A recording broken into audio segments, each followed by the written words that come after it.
Hello, everybody. Welcome to part 2 of today's podcast, Maximum Freedom with Mike, coming to you live today from the dungeon, what I so affectionately call my basement studio office.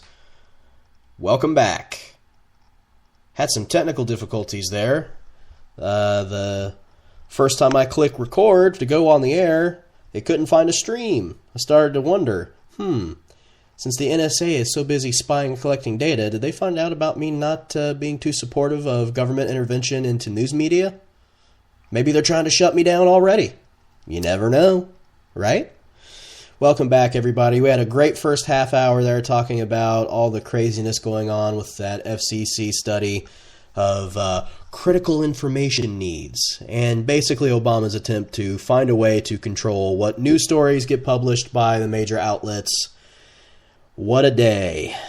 Freedom is in jeopardy, people.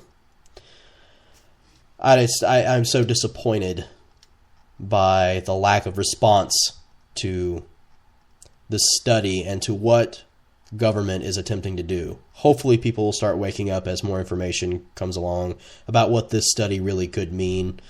And hopefully, people will start taking action against it. I know there's already a petition out that that some journalists have started. It's like 10,000 signatures have been added to it yesterday. I mean, it's probably way more than that today. So, we got to fight it. We cannot let the government get away with this. The power in this country is supposed to be in our hands. The Constitution was supposed to be limits on the government so that we had the power, not them. And we need to fight to get that back, to get this big government crap back under control. All right, we got some other good, interesting news stuff to talk about here in the second half hour. Before I get into that, though, got a sponsor. Same sponsor that I had last half hour, inkfarm.com. Listen up, guys. They are having a 2-day sale. There's a link to the sale on my website, maxfreewithmike.com. That's maxfreewithmike.com. MAXFREEWITHMIKE. So you know what I'm saying here. I go through a lot of ink. I said this before, that my wife and I homeschool, so we print out a lot of stuff, and ink is expensive. You can get great quality products from your top name brands through inkfarm.com at a much lower price than you can most stores. And if you go within the next 2 days, you can take advantage of the sale and get what products you need for printing a lot cheaper. So just do it, man. Save yourself some money. All right, guys. Oh, man. Some of this stuff is news from a day or two ago, but I have not had a chance to get caught up on it, and other parts are stuff that's brand new that's going on today. So let's just jump right into the thick of it here. This story was published on the libertarianrepublic.com. Great resource for those who are liberty-loving people. Headline reads, Kansas spanking bill would allow teachers and parents to leave bruises. Okay. McPherson County, Kansas is where this story's coming from.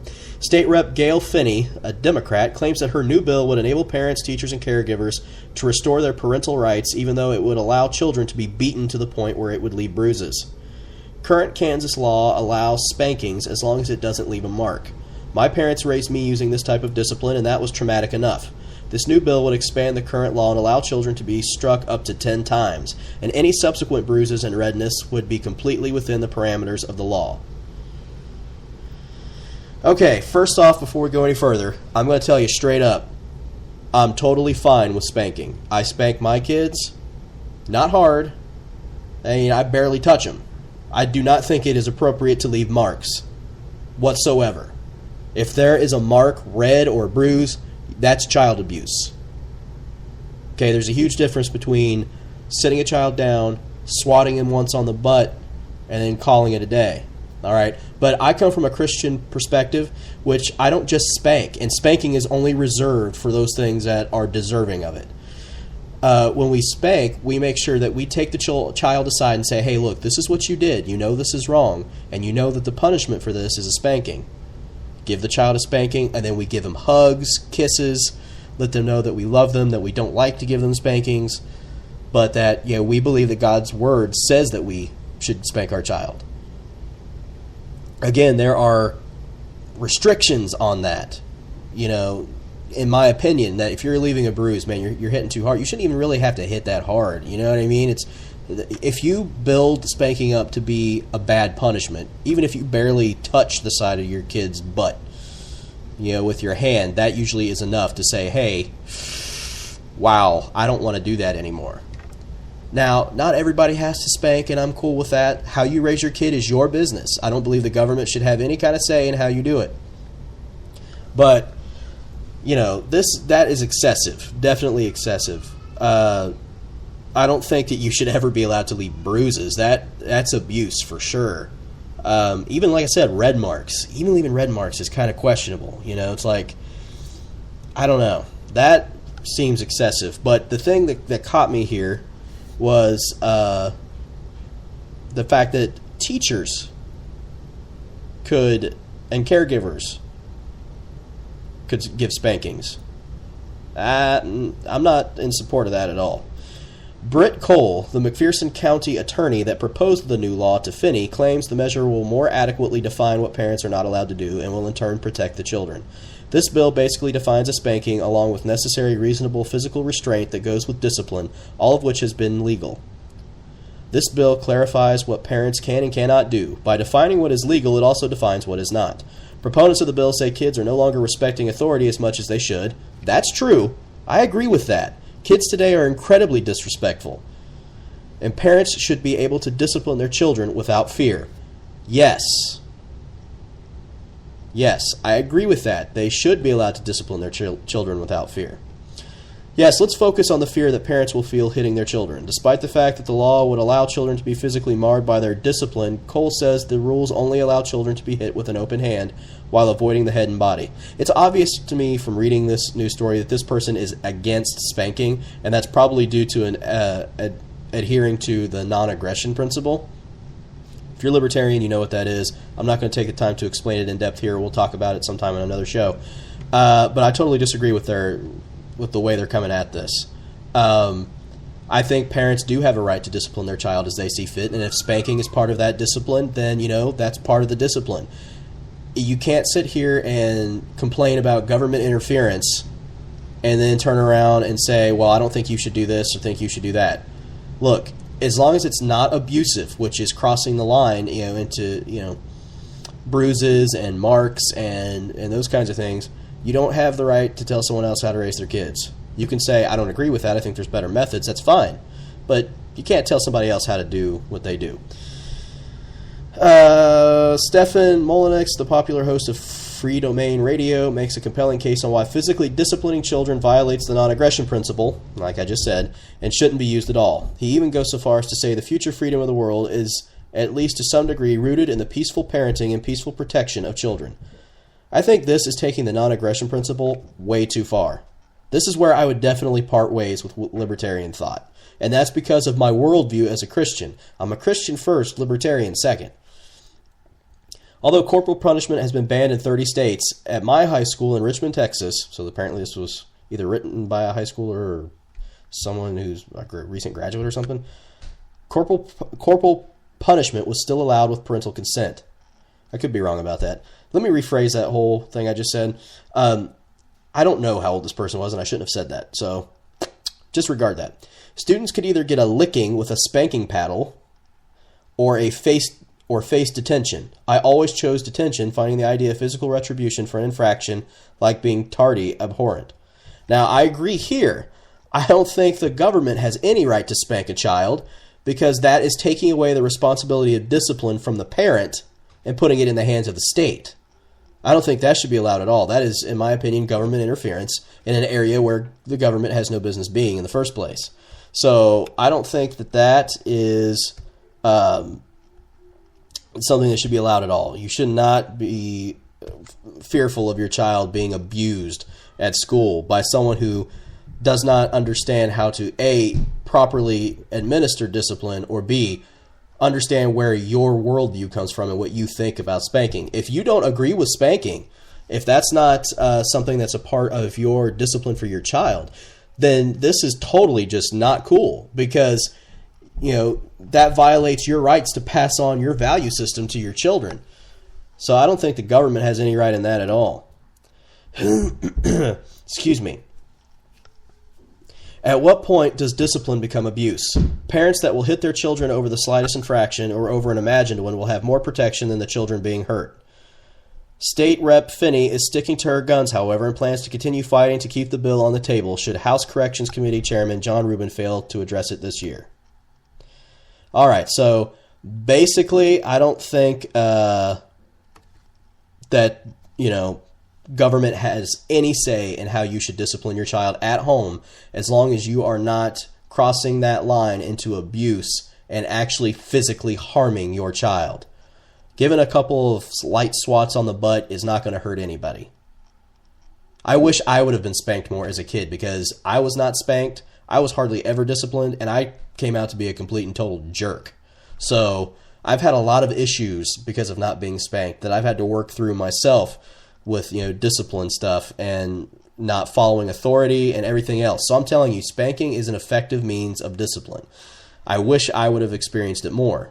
Again, you shouldn't spank over any little thing either. They should be actual violations worthy of that punishment. But this is up to parents to decide how to do this. If you don't want to spank, go ahead and don't spank. That's your deal. If you want to just ground the kids, whatever works and lines up with your value system, that's what you got to do. Okay?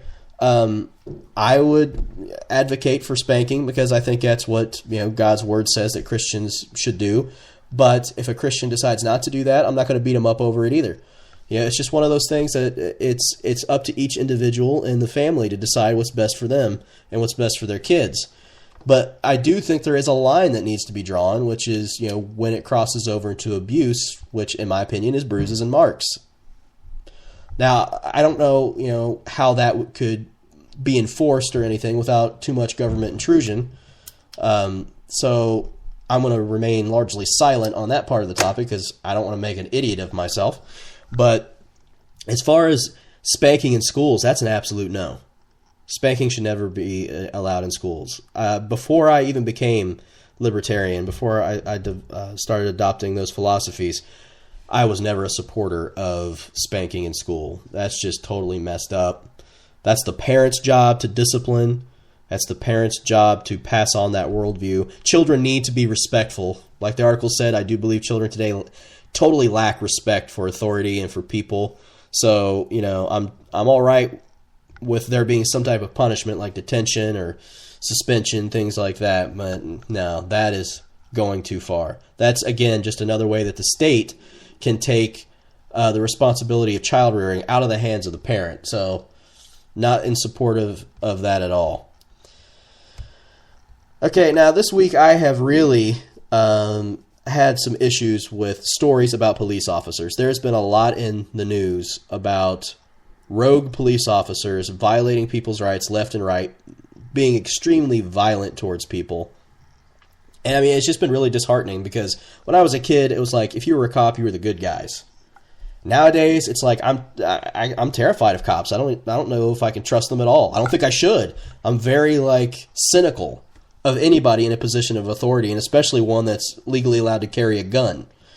I shouldn't say legally allowed to carry a gun, because we're all technically legally allowed to carry a gun according to the Constitution.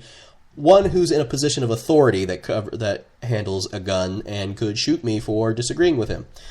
That I'm not a fan of. So I'm not a fan of getting shot, basically. So there's another news story on let's see.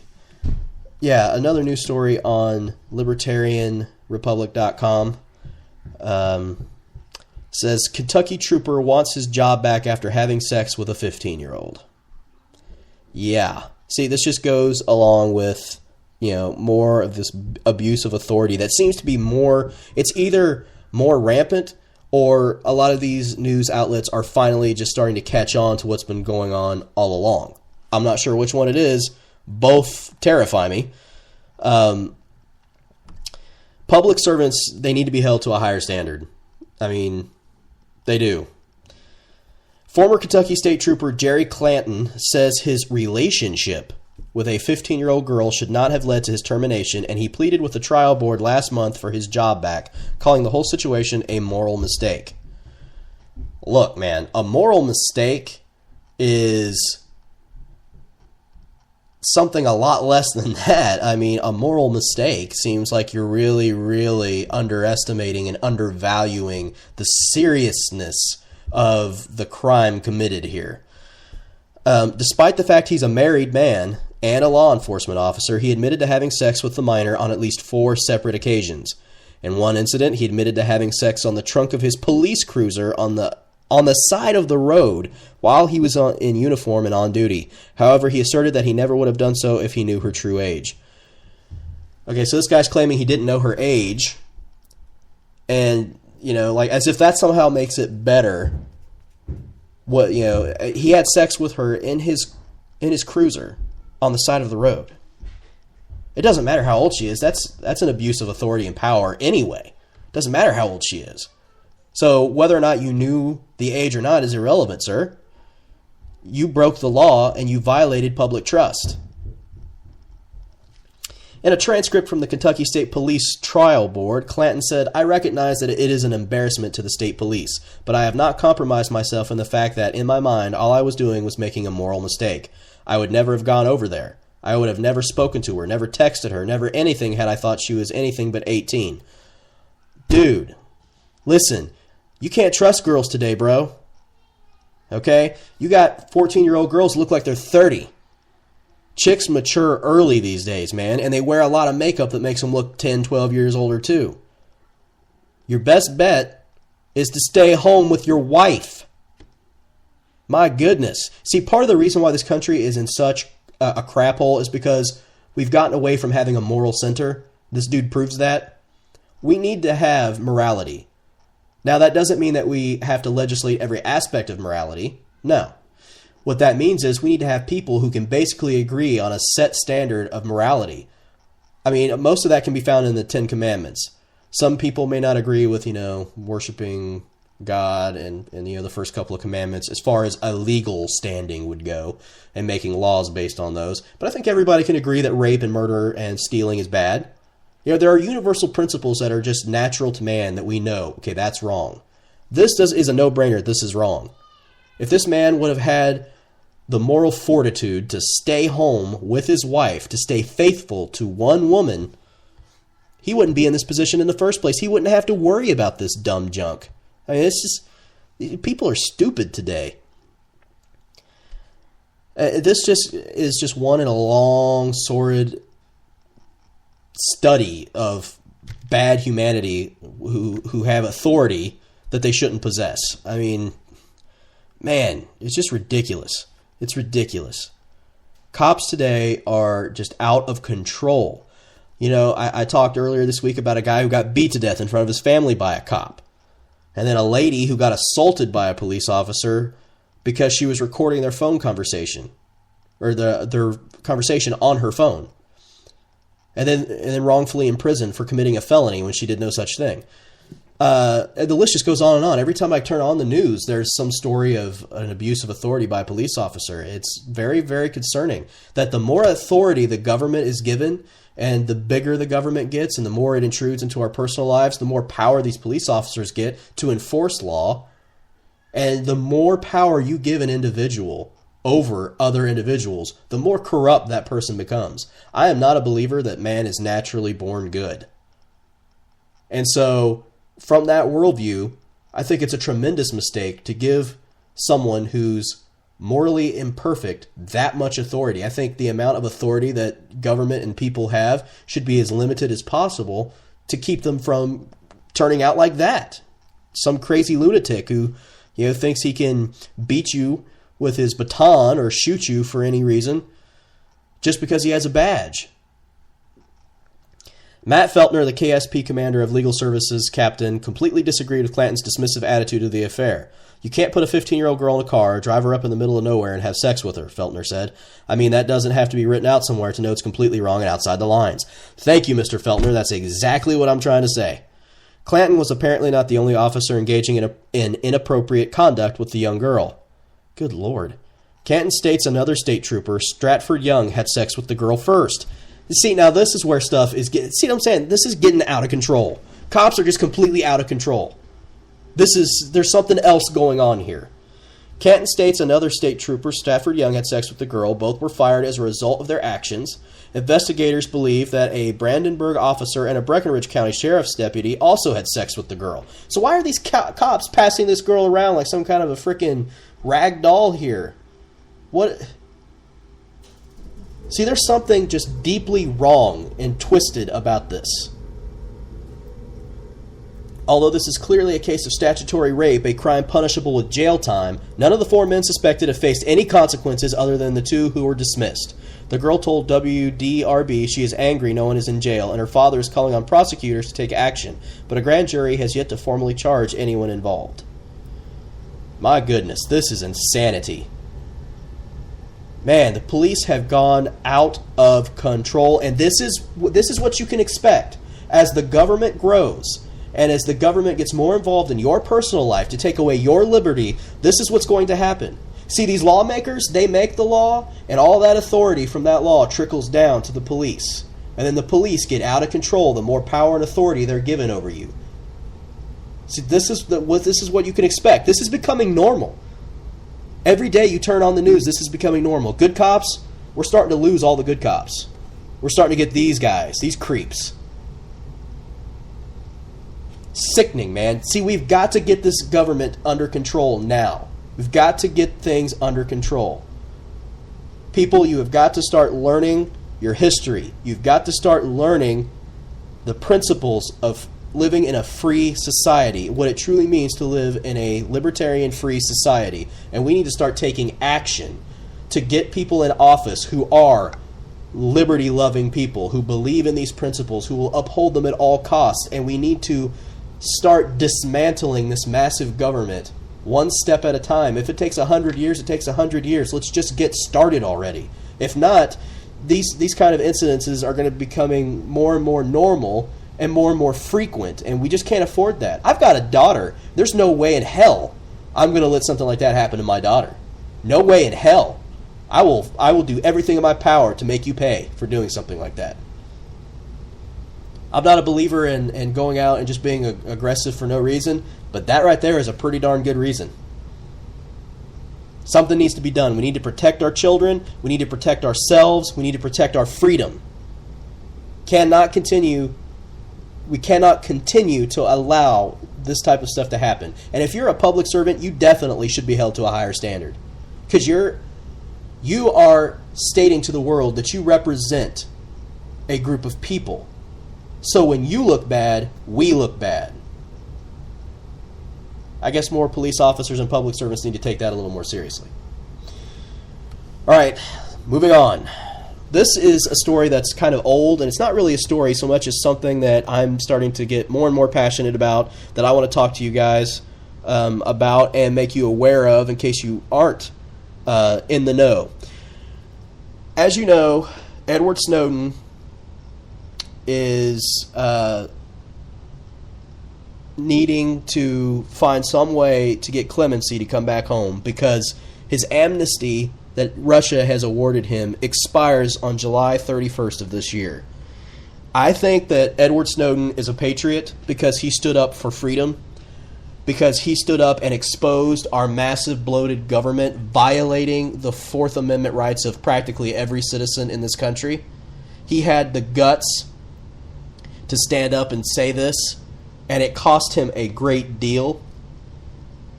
And I think that in light of that, he should be allowed to come home.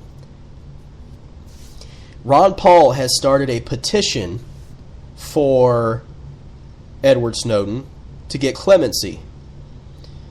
And I have signed this petition. Okay, you can go to the ronpaulchannel.com and you can find a link to that petition And you can go ahead and sign it if you think that Edward Snowden should be allowed to be brought back home. I think this is important because this guy is not a terrorist. They're trying to paint him to be some type of a radical who, committed espionage and all of this other stuff. But here's the thing. Espionage and everything else they're talking about is giving information to the enemy. And this is something that I heard from Ron Paul. And so what they're technically saying is because the information that Snowden gave away was to us, the American people. So are we the enemy of the federal government? Because that kind of seems like what they're saying. He's not guilty of espionage in my opinion. He was doing what our founding fathers would have done with an out-of-control government who was doing these kind of things to their citizens. It's what they did do, and it's what they would do today. I think he should be brought back home. So go to ronpaulchannel.com, look for the link to the petition, sign it, just takes a couple minutes, and let's try to make a difference so that he can have a place to come back home to safely and not allow the government to, mistreat this patriot. I just think that's, the right thing to do here. All right, guys. Time is running out. So before time runs out, I just want to say, have a great weekend. Try to learn something this weekend. Go get some books from the library. Go buy some books. Learn the principles of liberty.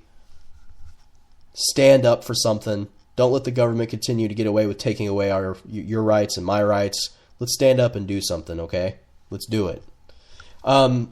I have a Twitter account. You can follow me at srebel1983, srebel1983. And I also have a YouTube channel, but I'm not really doing a whole lot with that right now. I'm mostly focused on my blog, maxfreewithmike.com. And so you can keep up with me on Twitter and on my website and through this podcast every Monday, Wednesday, Friday. I'm going to start doing it live at 9:30, 9:40, somewhere around in there. So that's it for that, guys. And before I go, again, one more word from our sponsor. If you guys are in college or you know somebody who's in college or you have a kid in college and you know good and well how expensive textbooks can be, save yourself up to 80% by going to my website, maxfreewithmike.com. Click on the campus book rentals advertisement. Go there, rent your textbooks, save yourself a ton of money. Don't just waste your time and have ramen noodles this weekend or every day for the rest of your college career. Save yourself some money, buy some real food. All right? Campus book rentals. maxfreewithmike.com. All right, guys, I'm out of here. Have a great weekend. I will see you guys Monday at 9:30.